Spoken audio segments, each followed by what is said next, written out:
우리에게 주시는 하나님의 말씀은 누가복음 6장 27절부터 38 죄송합니다. 누가복음 6장 39절부터 49절까지입니다. 누가복음 6장 39절부터 49절까지 말씀입니다. 함께 봉독하시겠습니다. 또 비유로 말씀하시되 맹인이 맹인을 인도할 수 있느냐? 둘이 다 구덩이에 빠지지 아니하겠느냐? 제자가 그 선생보다 높지 못하나 무릇 온전하게 된 자는 그 선생과 같으리라.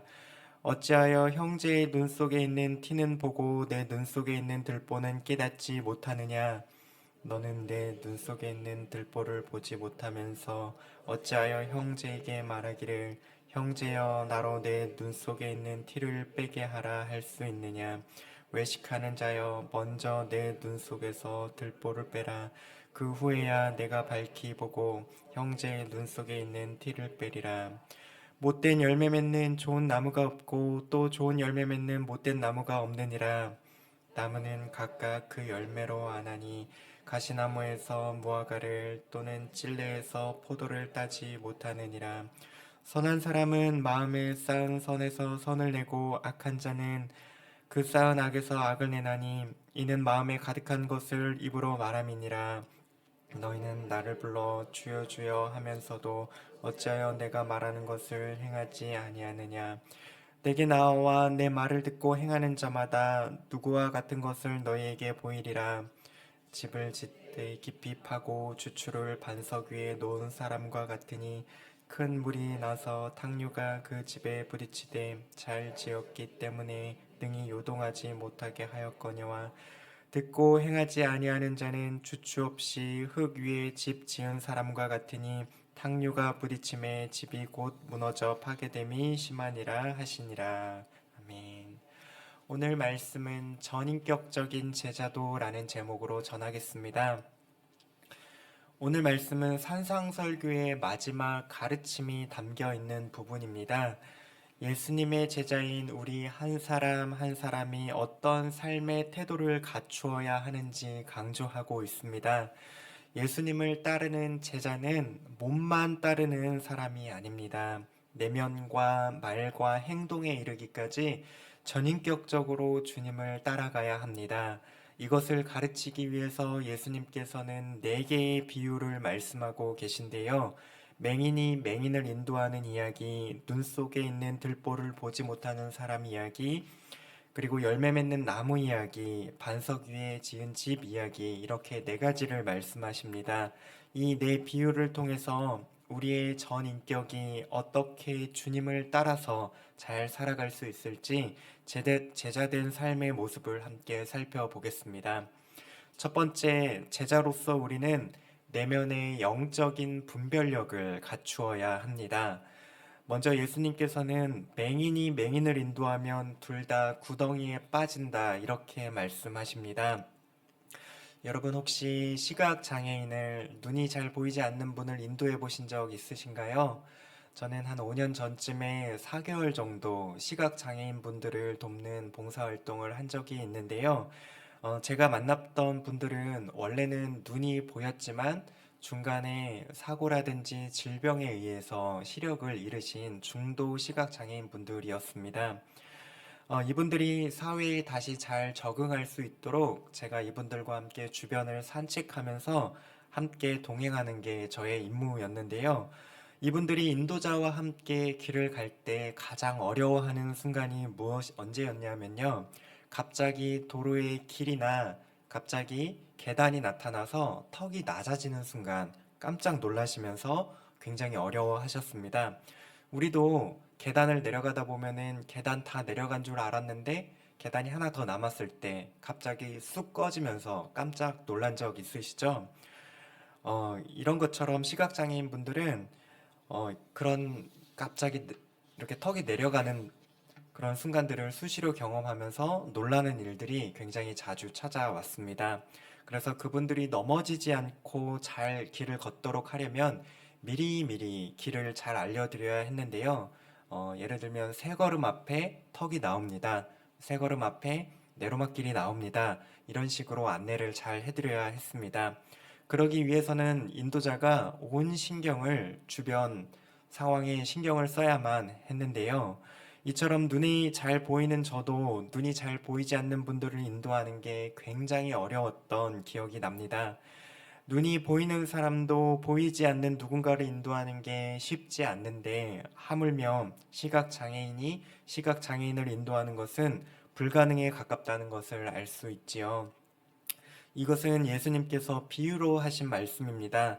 여기서 맹인이라 함은 영적으로 분별력이 없는 사람을 가리켜 하신 말씀입니다. 영적 분별력이 없는 사람은 자신이 신앙적으로 바른 길을 가고 있는지 제대로 알지 못합니다.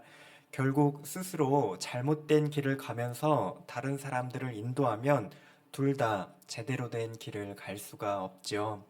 그럼 어떻게 해야 할까요? 예수님께서는 또 다른 비유로 말씀하십니다. 41절에 어찌하여 형제의 눈 속에 있는 티는 보고 내 눈 속에 있는 들보는 깨닫지 못하느냐 하고 물으십니다.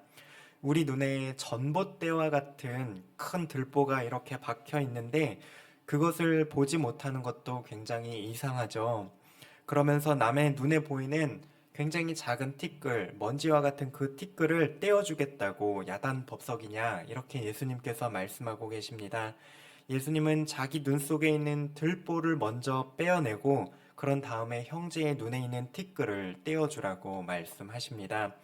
이 두 가지를 통해서 예수님께서 우리에게 말씀하시려는 요지는 무엇이냐면요. 우리의 내면에 영적인 분별력을 잘 갖추어야 하는데 그것은 무엇보다도 자기 자신을 들여다보는데 우선해야 한다라는 말입니다. 예수님은 우리가 주님의 제자가 되려면 흠도 없고 티도 없고 완전해야 된다 이렇게 말씀하지 않으십니다. 우리는 누구나 죄인이고 결함이 있고 부족한 사람들입니다. 우리에게는 저마다 들보도 있고 티끌도 있고 때도 묻고 구김도 있습니다. 다만 예수님이 제자인 우리에게 요청하시는 것은 우리가 어떠한 모습인지 먼저 우리의 자신을 말씀의 거울 앞에서 들여다볼 수 있어야 한다라는 사실입니다. 우리는 하나님의 말씀 앞에서 우리가 어떤 지점에서 자꾸 넘어지고 쓰러지는지 수시로 점검하고 분별할 수 있어야 합니다. 그러기 위해서 우리가 말씀 앞에 온전한 올바른 분별력을 갖추도록 성령님의 인도하심을 구해야 할 텐데요. 이렇게 하시면 좋겠습니다. 다른 사람들의 눈에 티끌이 발견될 때마다 주님께, 그리고 그러한 생각이 들 때마다 우리 눈에 들보가 있지는 않은지 우리 자신을 먼저 발견할 수 있게 해달라고, 그렇게 가르쳐 달라고 하나님께 겸허히 간구하시는 우리가 모두가 되시면 좋겠습니다.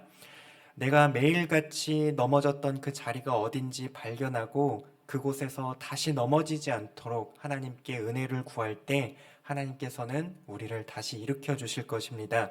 그렇게 하나씩 하나씩 우리 눈의 들보를 빼어나가는 저와 여러분 되시기를 소망합니다. 두 번째, 전인격적인 제자의 삶은 어떠할까요? 우리는 말씀을 기초로 신앙의 중심을 세워 행함에 이르러야 합니다. 예수님은 또 다른 비유를 가지고 말씀하십니다. 먼저 열매 맺는 나무에 대해서 말씀하시는데요. 43절에 못된 열매 맺는 좋은 나무가 없고 또 좋은 열매 맺는 못된 나무가 없느니라 이렇게 말씀하십니다.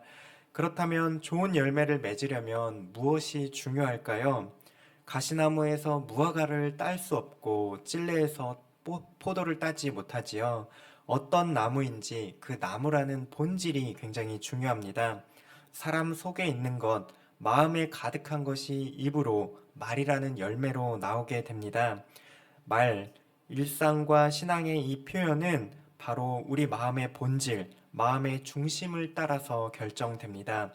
우리의 신앙은 어디에서 시작되어야 할까요? 바로 우리 마음의 중심입니다.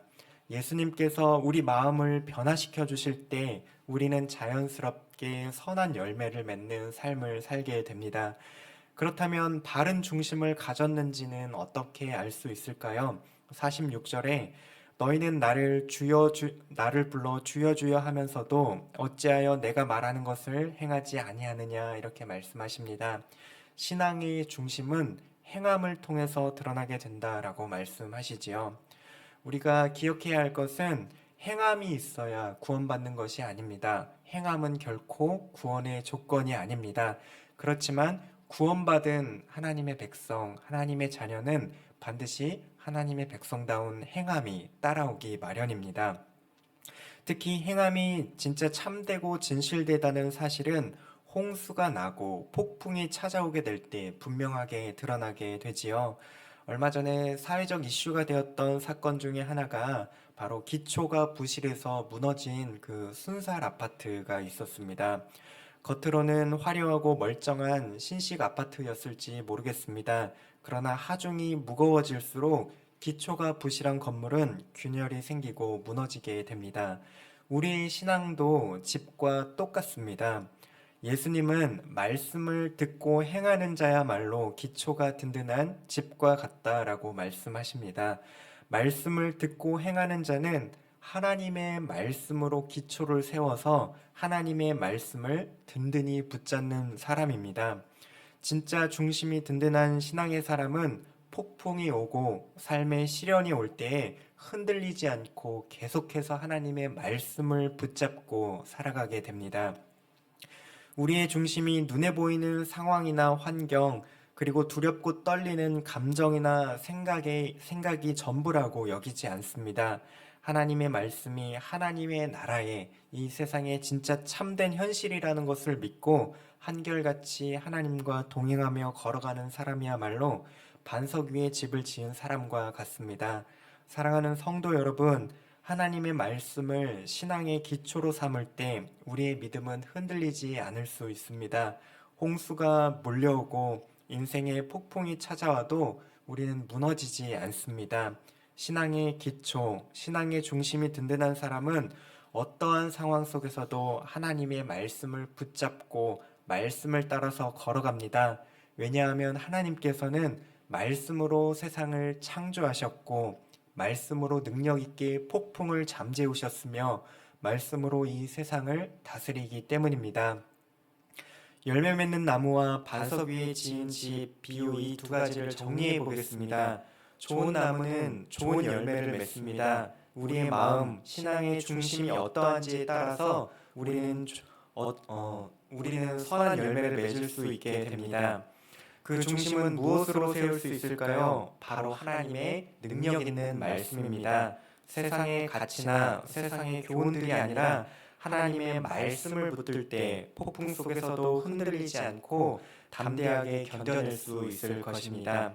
사랑하는 성도 여러분, 예수님께서는 우리를 단순히 외적으로 주님을 따르는 사람이 아니라 내면의 말과 행동에 이르기까지 온전히 주님을 따르는 전인격적인 제자로 우리를 불러주셨습니다. 우리는 먼저 자신의 영적인 분별력을 갖추어야 하겠습니다. 다른 사람의 눈 속에 있는 티끌을 보기 전에 내 안에 있는 들보를 발견해야 합니다. 하나님의 말씀 앞에서 나 자신을 점검하면서 우리가 매일 넘어지는 곳이 어디인지 성령님이 도우심을 통해서 발견하기를 간구해야 합니다. 또한 우리는 신앙의 중심을 하나님의 말씀 위에 세워야 합니다. 우리의 마음이 하나님 앞에서 온전하게 세워질 때에 우리의 말과 행실도 자연스럽게 선한 열매를 맺게 될 것입니다. 오늘 이 말씀을 새기며 우리의 신앙이 단순히 외적인 모습이 아니라 삶의 전체를 변화시키는 진정한 제자의 길로 나아가게 되기를 소망합니다. 하나님께서 우리에게 주신 그 말씀을 따라 살아갈 때에 우리는 참된 빛을 비추는 제자로서 세상을 변화시키는 삶을 살아가게 될 것입니다. 함께 기도하시겠습니다. 하나님 아버지, 오늘도 저를 주님의 말씀 앞으로 인도하시고 참된 제자의 길로 깨닫게 하시니 감사합니다. 주님, 우리는 너무나도 쉽게 남을 판단하고 정죄하면서도 정작 제 자신의 연약함과 죄는 보지 못하는 그런 어리석음을 범할 때가 많이 있습니다. 맹인이 맹인을 인도하면 둘 다 구덩이에 빠질 수밖에 없으니 주님, 우리의 영적인 눈을 밝혀주시고 올바른 분별력을 허락하여 주시옵소서. 무엇보다 먼저 내 속에 있는 들보를 보게 하시고 주님의 은혜 앞에서 겸손한 제자가 될 수 있게 인도하여 주시옵소서. 주님, 우리 자신을 먼저 변화시켜 주시옵소서. 우리가 연약해서 매번 쓰러지는 자리, 넘어지는 자리를 발견하게 하시고 그곳에서 주님이 우리를 일으켜 주시는 은혜를 오늘도 경험하게 하여 주시옵소서. 우리 신앙의 기초를 하나님의 말씀으로 세워가게 하여 주시옵소서. 말씀을 듣기만 하지 않고 실천하게 하여 주시옵소서. 그리하여 풍성한 신앙의 열매를 거두는 분당 하나교회 성도님들 되게 하여 주시옵소서. 예수님의 이름으로 기도드립니다. 아멘. 우리가 함께 기도하실 때의 첫 번째는 말씀 앞에 올바른 분별력을 주사 우리가 쓰러지고 넘어지는 자리를 발견하게 하시고 다시 넘어지지 않게 인도하여 달라고 기도하시고 우리 신앙의 중심을 말씀에 두고 말씀을 실천하며 살아가게 해달라고 기도하시겠습니다. 또 두 번째는 우리 하나교회 성도님들을 위해서 함께 기도하실 때에 각자가 제자로서 또 신자로서 또한 가정과 학교의 일터에 보냄을 받은 자로서 우리의 가까운 일상에서부터 물질을 의존하지 않고 단순하게 살아가는 그 신자의 사명을 잘 감당하게 해달라고 함께 성도님들을 위해서 기도하시고요. 또한 각자 가지고 나오신 기도 제목을 가지고 함께 기도하시겠습니다.